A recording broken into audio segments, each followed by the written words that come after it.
그럼 지금부터 제102차 최고위원회를 개의합니다. 방금 기자회견을 통해서 일본의 경제 보복에 대응하기 위한 대정부 요구 사항과 함께 이를 논의하기 위한 대통령과의 회담을 제안한 바가 있습니다. 그동안 저는 여러 차례 초당적 협력 의지를 밝혀둔 바가 있습니다. 우리 당은 인내심을 가지고 정부의 대책을 기다려왔습니다. 하지만 일본이 화이트리스트 제외를 공식 통보하는 등 우리 기업들의 피해가 현실로 닥쳐오는 상황에서 더 이상 정부 대책을 기다리고 있을 수만은 없다고 판단을 했습니다. 그래서 대승적 차원에서 어떤 대담이라도 수용하겠다는 뜻을 밝힌 만큼 문재인 대통령께서 조속히 답변을 주시기를 바랍니다. 저는 어떤 정치적 계산이나 목적을 가지고 이번 대통령 회담을 제안하지 않았습니다. 대통령과 여야 정치권이 지혜를 모아서 지금의 난국을 타개하기를 바라는 마음밖에 없습니다. 그런 만큼 대통령께서도 진심으로 국익만을 생각하면서 실질적인 대법을 내놓을 수 있는 회담을 마련해 주시기를 바랍니다. 제가 말씀드린 요구사항들을 전향적으로 검토해 주시고 회담을 통해서 구체적인 대응 방안에 힘을 모을 수 있도록 정부의 입장과 대책도 세심하게 준비해 주셨으면 좋겠습니다. 저와 우리 당은 초당적 협력을 통해서 위기를 슬기롭게 극복하고 이번 사태를 전화 위복의 계기로 만들기 위해서 국민 여러분과 함께 최선을 다하겠다는 말씀을 드립니다. 일본에 이기기 위해서라도 경제 정책을 대전환해야 합니다. 저는 이번 사태를 겪으면서 경제 정책 대전환 없이는 국민의 삶과 국가의 미래까지 위협받을 수밖에 없다는 사실을 다시 한번 뼈저리게 느끼게 되었습니다. 일본이 우리의 약점을 잡아 막무가내로 행태를 부리는데도 우리가 실질적으로 대응할 수단을 찾기가 어려운 현실입니다. 우리 부품 소재 산업이 이렇게 허약해진 까닭이 뭐겠습니까? 도대체 수익을 낼 수 없는 2중, 3중의 과도한 규제, 그리고 대기업의 투자를 가로막는 제도, 그리고 금융 반경이 근본 원인 중에 중요한 하나라고 생각합니다. 이 문제를 풀지 않고는 부품 소재 산업을 키울 수 없는데도 이 정권은 이에 대한 해답은 끝내 외면하고 있고 여당은 대기업 탓만 하고 있습니다. 참으로 답답한 일입니다. 최저임금 문제도 근본적인 개선 방안을 찾아야 할 때입니다. 그나마 이번에 인상폭을 최소화하는 결정을 한 것은 다행입니다.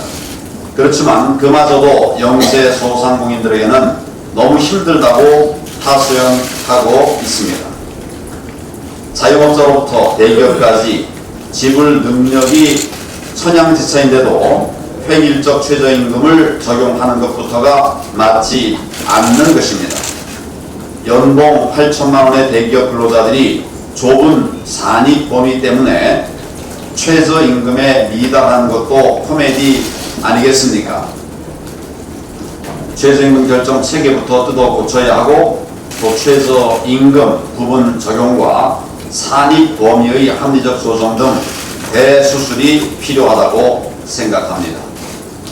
무엇보다도 이 정권의 반시장, 반기업 정책을 폐기해야 합니다. 올 1분기 우리 기업들의 해외 투자가 45% 가까이 늘어서 사상 최고를 기록했고 특히 제조업 분야 해외 투자는 무려 140%나 증가했습니다. 대부분의 경제 지표들이 최악인데 정작 줄어야 될 해외 투자는 오히려 늘어버렸다는 것입니다. 반면에 올 상반기 외국인 직접 투자는 45%나 줄었고 제조업 분야는 75%나 감소했습니다. 국내 기업들의 설비 투자도 10.8% 줄었습니다. 세금과 준조세는 갈수록 치솟고 규제는 더 강화되는데 임금은 급등하고 근로시간까지 강제로 줄이고 있습니다. 이런 나라에 누가 투자를 하려고 하겠습니까? 게다가 노조는 무소불위의 권력을 휘두르고 있고 정부는 이들을 편들면서 노동시장의 경직성을 부추기고 있으니 기업과 경제가 제대로 돌아갈 수가 있겠습니까? 최근 글로벌 신용평가사 S&P가 내놓은 보고서는 아주 충격적입니다. 우리 대기업 신용도의 부정적 흐름을 전망하면서 우리나라 성장률 전망치를 2%까지 낮췄습니다. S&P는 글로벌 환경을 주요 원인으로 꼽았지만 동시에 탈원전을 비롯한 규제 리스크와 노동시장의 취약성을 등급 하락 요인으로 적시했습니다. 정부 경제 정책의 실패를 냉정하게 지적하고 있는 것입니다. 우리가 일본과 당당하게 맞서기 위해서라도 우리 경제를 하루속히 성장 궤도로 다시 돌려놓아야 합니다. 이제 마무리 단계에 접어든 우리 당의 경제 대전환 프로젝트, 이 정권의 실패한 경제 정책을 바로잡고 또 우리 경제를 다시 도약의 길로 이끄는 이정표가 될 것이라고 기대합니다. 저와 우리 당은 확실한 정책 대안을 토대로 해서 이 정권이 경제 정책을 전환할 때까지 국민과 함께 싸울 것입니다. 문재인 대통령의 각성과 경제 정책 대전환을 다시 한번 촉구합니다.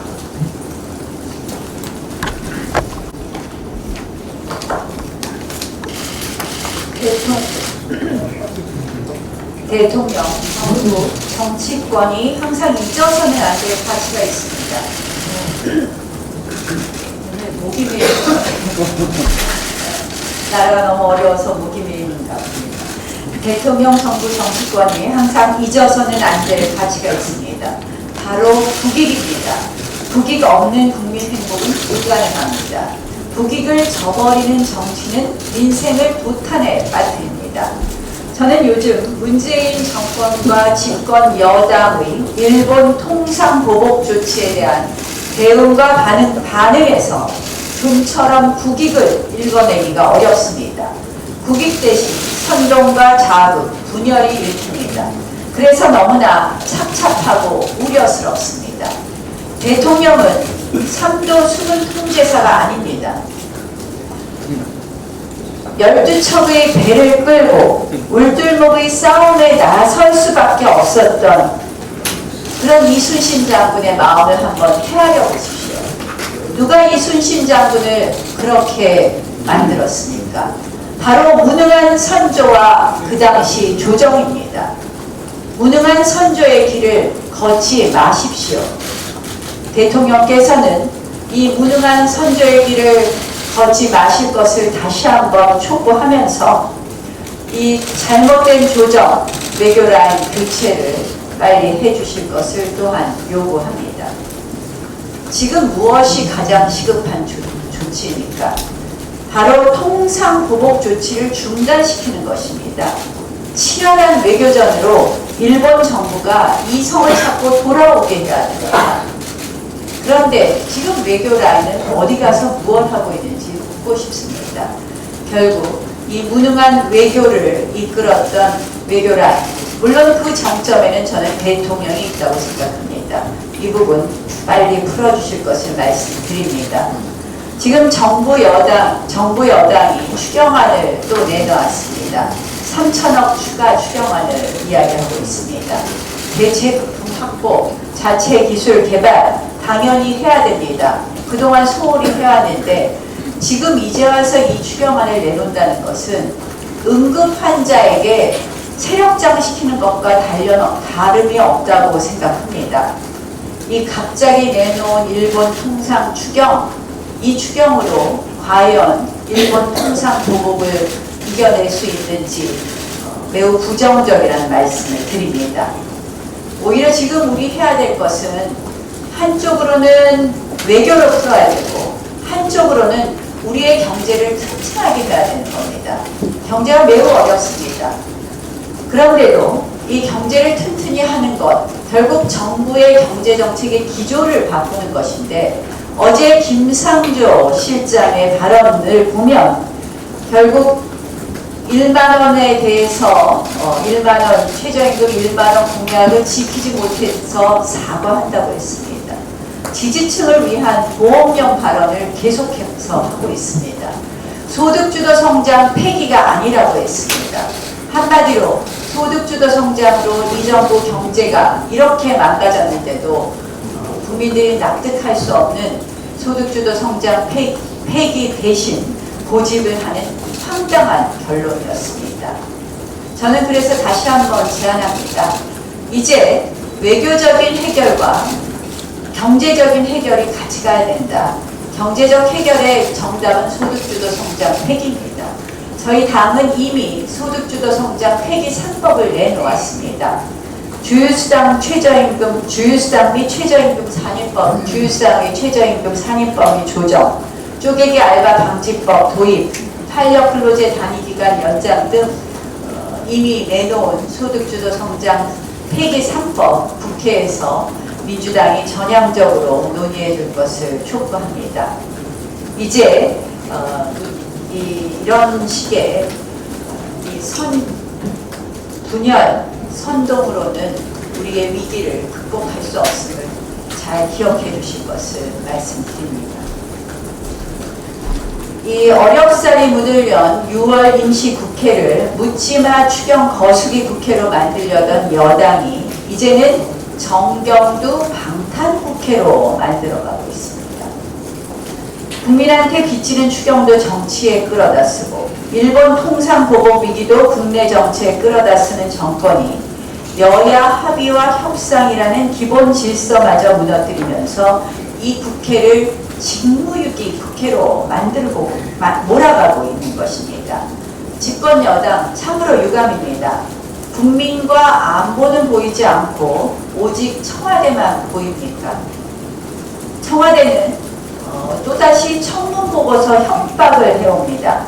오늘까지 윤석열 검찰총장 후보자 청문보고서 재송부가 없으면 임명을 강행하겠다고 국회를 또 한 번 더 무시하고 있습니다. 다음번은 아마 조국 법무부 장관인 것 같습니다. 결국 이 정부는 끝까지 적폐청산의 기조를 유지하겠다, 우파는 괴멸시키겠다라는 그 기조를 계속하겠다는 의지의 표명으로 읽힙니다. 오늘 또 하나 재미있는 국회 무시 사태가 있습니다. 여야가 합의로 과방위에서 KBS 양승도 사장을 상임위에 출석시켰습니다. 그런데 KBS 기조실장 문자 한 통으로 불출석을 통보해 왔습니다.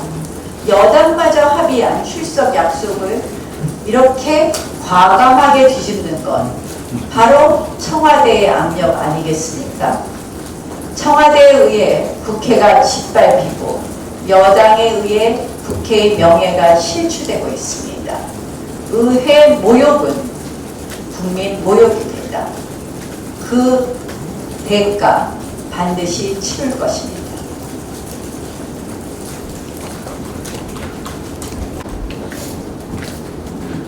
네, 지난 한 주는 우리 대한민국의 20대 청년들에게 피눈물을 나게 하는 그런 한 주였던 것 같습니다. 잘 아시는 스티브 유, 일명 유성준 씨에 대한 이야기입니다. 우리나라 대법원에서 가수 스티브 유 씨에 대한 입국에 대해서 법무부의 결정은 위법이라는 그런 판결을 내놓았습니다. 이 판결에 의해서 많은 젊은이들, 특히 20대 젊은이들이 분노하고 있습니다. 급기야 청와대 청원까지 내놓은 상태였습니다. 이처럼 고의적인 병력 기피 행위에 대해 우리 법원이 우리 법률이 면죄부를 주는 것처럼 비춰줄 수 있어서 매우 유감스럽다 이런 말씀을 드리겠습니다. 기억을 더듬어 보도록 하겠습니다. 1990년대에 큰 인기를 끌던 유 씨는 여러 차례 군입대를 공언했습니다. 이후 일본 공연을 앞두고 출국을 해야 했지만 군입대를 앞두고 출국이 어려운 그런 상황이었습니다. 하지만 유 씨는 병무청에 군입대를 약속하는 서약서까지 쓰고 출국을 허락받았습니다. 출국 이후 유 씨의 약속은 거짓으로 들통이 났습니다. 일본을 통해 곧바로 미국으로 가서 한국 국적을 버리고 희대의 병력 사기 사건을 벌인 것입니다. 당시 유 씨를 믿고 서약서를 받은 병무청 관계자 3명은 높은 수준의 징계까지 받은 것으로 알고 있습니다. 이번에 대법원의 이 결정은 병력의 의무를 다해야 될 대한민국 헌법을 저는 훼손시켰다는 측면에서 심히 유감스럽게 생각합니다. 본의원은 헌법의 가치를 지키고 신성한 국방의 의무를 훼손시키지 않도록 하는 법률 정비에 적극적으로 나서겠다는 말씀을 드리겠습니다. 특히 출입국 관리법을 개정하여 병력 기피를 목적으로 국적을 포기한 자에 대해서는 영원히 입국을 금지하는 법률 개정안을 추진토록 하겠습니다. 다시 한 번 더 문재인 정부는 병력 의무를 완수한 수많은 20대 청년들 그리고 조국을 버린 자에게 대한 그런 관대함을 보이는 그런 정권이 되지 않도록 최선의 노력을 다할 것을 촉구합니다. 이상입니다.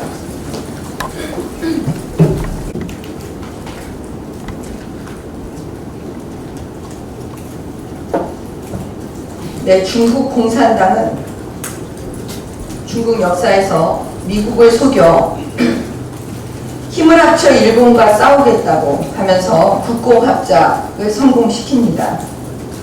근데 실질은 성공한 이후에 일본과 싸우는 게 아니라 국민당을 공격합니다. 결국 정권을 잡게 됩니다.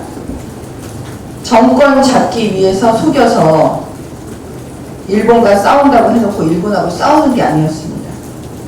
지금 문재인 정권이 하는 걸 보면 일본과의 대립관계를 통해서 국가 경제가 파탄이 되든 말든 기업이 망하든 말든 내년 총선에 이용할 생각만 하고 정권 유지할 생각만 하는 것으로 보입니다. 여러분 증거가 있습니다. 자, 문재인 대통령 전남도청에 방문한 자리에서 이순신 장군 입에 올리셨습니다. 12척의 배로 나라를 지켜냈다고. 아마 이 기사를 보신 많은 국민들께서는 과연 무슨 생각을 하셨을까? 제가 주말에 댓글을 거의 다 읽었습니다. 문재인 정권은 임진왜란 때 그 무능하고 비겁했던 나라와 국민, 백성은 생각하지 않고 오직 왕 개인만 생각했던 선조와 그 측근들 아닙니까? 자기들 스스로 나라 망가뜨리고 외교 무너뜨려 놓고 이제 와서 어찌 이순신 장군 이름을 올리냐고요. 댓글 중에 눈에 띄는 글이 있어서 여러분께 소개합니다. 어찌 보면 문통이 낫다더라. 세월호 한 척 갖고 이긴. 문재인 대통령은 또 국내 대기업 총수 CEO 다 불러놓고 대책을 논의한 자리에서 이렇게 얘기합니다. 무엇보다 정부는 외교적 해결을 위해 최선을 다하고 있다. 일본 정부도 화답해 주기를 바라며 더 이상 막다른 길로만 가지 않길 바란다. 또 우리는 이 기사를 읽으면서 무슨 생각을 하게 될까요? 외교적 해결 다 망치신 분, 아베가 1년 기념 케이크 갖다 주니까 단 거 못 먹는다고 하신 분, 아베 면전에 대놓고 동맹 아니라고 하신 분, 이렇게 막다른 길로 가신 분이 문재인 대통령이십니다. 근데 마치 본인은 아무 잘못이 없고 착한 사람인데 일본이 잘못한 것처럼 계속 그렇게 말씀하고 계십니다. 핵심은 과연 문재인 대통령 머릿속에 일본하고 해결하는 거 진정 그런 생각이 있을까요? 자, 또 증거들이 됩니다. 나라가 망가져도 국민이 힘들어도 오직 내년 총선 이기는 거 말고 생각 없으신 분 유시민 씨입니다. 이렇게 말합니다. 아베 편드는 분들 동경으로 이사 가시든가. 제가 더 구체적으로 말씀을 드리면 발언이 이렇습니다. 이런 판국에 아베를 편드는 듯한 발언을 하는 분들은 가슴에 손을 얹고 생각을 한번 해보셔야 한다. 아베에게는 참의원 선거를 앞두고 일본 우익을 결집하려는 정치적 속셈이 있다. 아베 총리는 한반도의 평화가 자리 잡고 통일로 가까이 가는 걸 원치 않는다. 이런 얘기 왜 했을까요? 조금이라도 문재인 대통령을 비판하면 아베 편드는 걸로 만들고자 하겠다는 것이죠. 자유한국당이 조금이라도 문재인 정권을 비판하거나 대통령을 비판하면 아베 편든다고 토착 외구당이라고 하면서 온갖 욕설하고 자유한국당 심판하라고 하면서 문재인 정권이 망쳐놓은 경제와 외교를 한순간에 자유한국당 심판으로 가려고 하는 속셈 드러났습니다. 최근에 많은 친한 기자분들께서 제게 이렇게 얘기합니다. 들으셨어요?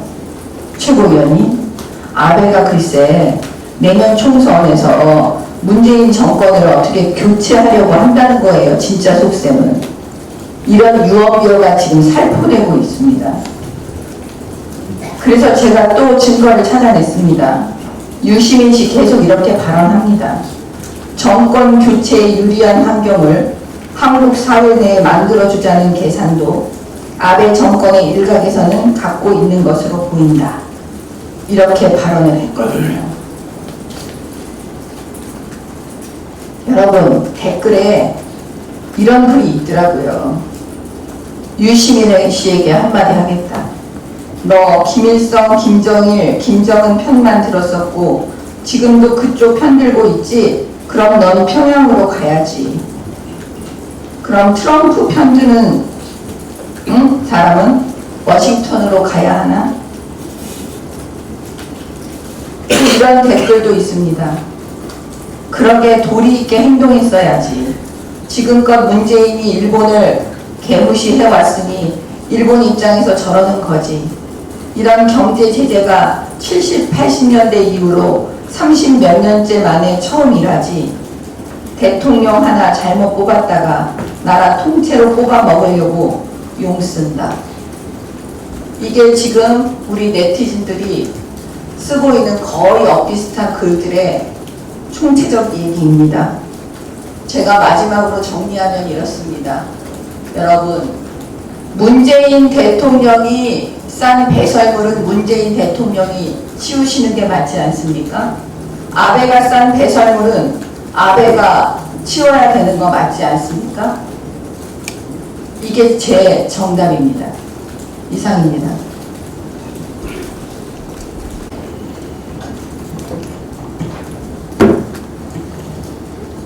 예, 지난주 금요일 12일 새벽에 최저임금위원회가 내년도 최저임금을 시간당 8,590원, 월급 환산하면 180만 원 수준으로 인상을 하는 것을 의결을 했습니다. 그런데 내년도 인상률이 2.9%라고 합니다만 3년간의 연평균 증가율은 10.9%로서 역대 정권 중에서 연평균으로는 가장 높은 수준이 되어 있습니다. 우선 몇 가지 제언을 합니다. 이 10.9% 숫자라고 하는 것은 거기 보면은 이 정부가 경제가 어렵다, 경기 침체 우려가 있다, 경제가 말이 아니다 라면서 주장하면서 3년 연속 봄에 추경을 편성해서 내놨는데 최저임금 상승률은 경제 성장률의 4배입니다. 물가의 9배나 올렸습니다. 골목 상권 소상공인이 내게 낼 재량이 높습니다. 우선 내년도 최저임금은 10.9%지만은 3년간에 31% 조금 넘는 수준이 됩니다만 주요 수당을 합하면은 53%가 오른 수당입니다. 그래서 일단 주요 수당 제도를 폐지해야 합니다.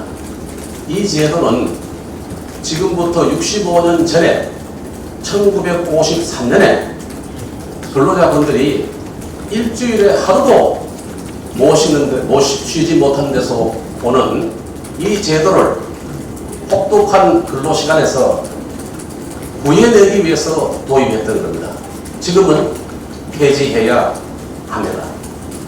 두 번째로 처벌 유예 기간을 연말까지 연장시켜야 합니다. 지금 중소기업 30%에 해당되는 업체와 소상공인들이 이걸 위반하게 되었는데 위반하면은 3년 이하의 징역 또는 2천만 원 이하의 벌금에 처하게 됩니다. 이거 연말까지 유예시켜 주십시오. 세 번째, 최저임금이 인상되어야 하는 한도는 경제성장률 그리고 최저임금 생활자의 물가상승률 이거 합한 거하고 노동생산 증가율 중에 높은 거를 한도로 정하는 안을 자유한국당 안을 받아야 할 것입니다. 이렇게 되면은 최저임금위원회를 굳이 구간위원회하고 그 다음에 결정위원회로 나눌 필요가 없습니다. 빨리 신속하게 정해서 논란화되는 것을 방지해야 된다 이렇게 봅니다. 그 다음 네 번째, 최저임금법 4조 1항에 정해져 있습니다. 최저임금은 사업의 종류별로 규모별로 구분해서 정할 수 있다 이렇게 되어 있는데 이거를 꼭 반영해서 구분 적용하도록 해야 합니다. 그 다음 다섯 번째, 최저임금에 포함되어 있지 않는 소규모 3D 업종일수록 인건비 부담이 가중되는 문제도 없애기 위해서 겨울, 분기, 정기 상여금, 현물로 지급되는 숙식비 등이 최저임금에 포함이 돼야 합니다.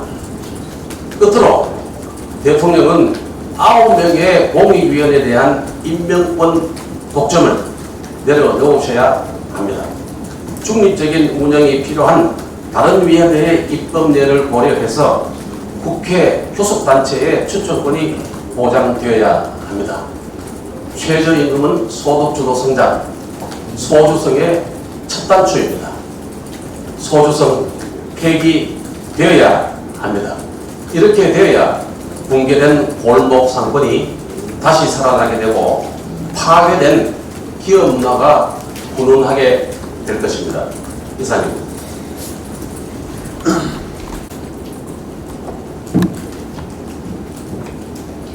저는 오늘 경제와 고용부처 수장들의 청년 일자리의 한가한 평가 분석에 대해서 질타하지 않을 수 없을 것 같습니다.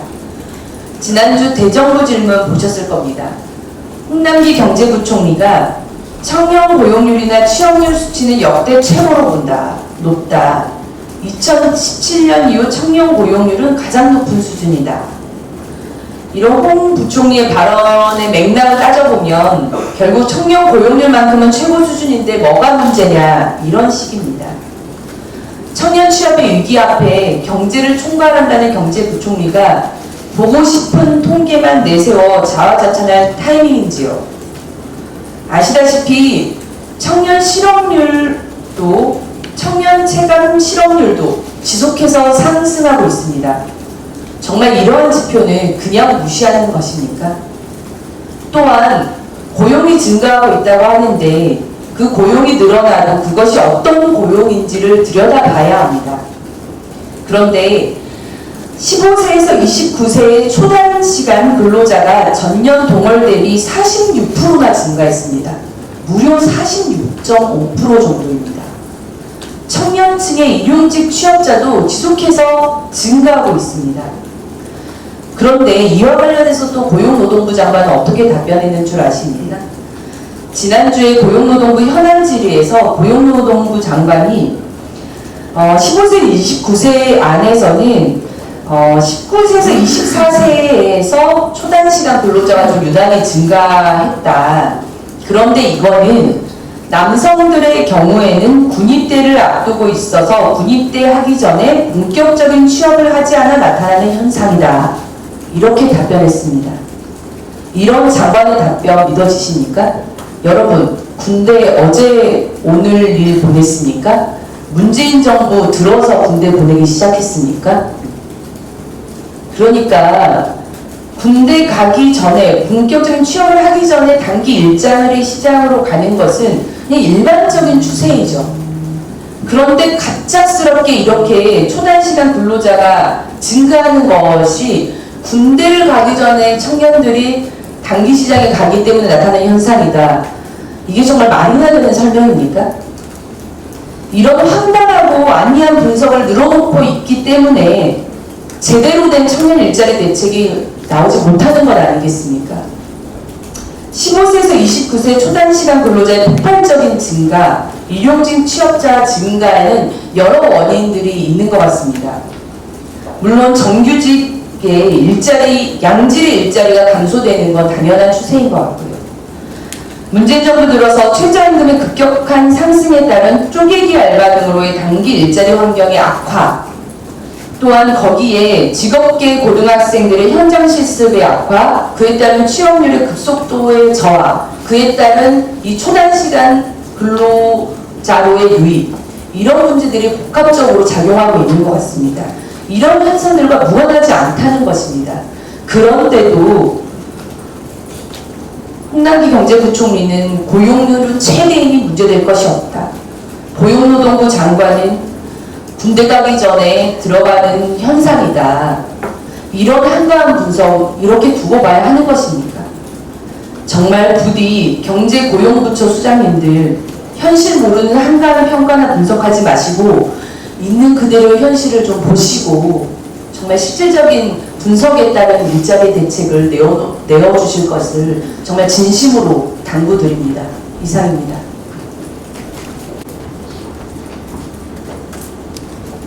네, 지금 국회에서 여당은 거의 막무가내로 추경 처리를 요구하면서 국방장관 해임 건의안에 대한 표결을 무조건 거부하고 이걸 정쟁이라고 얘기하고 있습니다. 지금 동해에서 북한 동력선 잇따라 발견됐고 이것에 대한 조사가 또 조작이 됐고 또 서해 이함대 사령부에서는 정말 있을 수 없는 일이 벌어졌고 이것에 대해서 또 자수를 조작하는 조작조사, 조작자수 이런 것들 만들어내고 있는 지금 우리나라의 안보 현실입니다. 이것에 대해서 국방 책임자에 대한 국내 대표기관에서의 어떤 신임 여부 한번 확인해 보자고 하는 거, 이게 과연 정쟁입니까? 국가 안보가 뚫리고 국방이 이렇게 해이되고 있는 데 대해서 해임 건의안 처리하자고 하는 이게 과연 정쟁이냐라고 묻고 싶습니다. 혹시나 했던 재산세 세금 폭탄이 현실화되고 있습니다. 강남뿐만이 아닙니다. 심지어는 강북 중저가 아파트에도 상한선인 30%까지 재산세가 올랐습니다.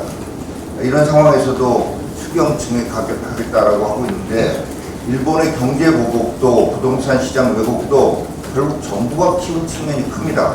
그런데 문제가 불거지면 뭐든지 세금으로 해결하겠다고 합니다. 한편으로는 빚내서 다른 한편에서는 집 가진 사람들 세금 올려서 문제 해결하겠다는 거 이거 문제 해결될 수도 없습니다. 정책부터 바로잡고 외교로 풀 문제를 세금으로 막으려고 하는 이런 자세 멈추기 바랍니다. 대통령은 국민의 생명과 안전을 보유하는 국가 원수이고 또 국정 최고 책임자인 행정 수반입니다. 이런 대통령이 해야 될 일은 무엇보다도 이 공동체를 하나로 통합해야 될 책임이 있는 것입니다. 그런데 문재인 대통령께서 하시는 일, 이 정부, 이 정권이 하는 일을 보면 오히려 분열의 대통령의 역할, 국민 쪼개기 정치만을 하고 있습니다. 국민을 갈라치기 하면서 국론을 쪼개고 있습니다. 일자리 숫자 늘리기 위해서 일자리를 쪼개고 심지어는 편의점 알바까지 쪼개고 있습니다. 한미 동맹을 쪼개고 있습니다. 한미일 공조를 쪼개고 있습니다. 일본 수출 규제로 우리 경제가 엄청난 타격을 입을 게 불보듯 뻔한 상황이고 일본 전문가, 국내 일본 전문가 10중 6은 우리 피해가 훨씬 클 것이라고 얘기하고 있는데 정작 동분서주하는 모습을 보이는 것은 이재용 삼성전자 부회장이고 대통령과 정부는 보이지 않고 있습니다.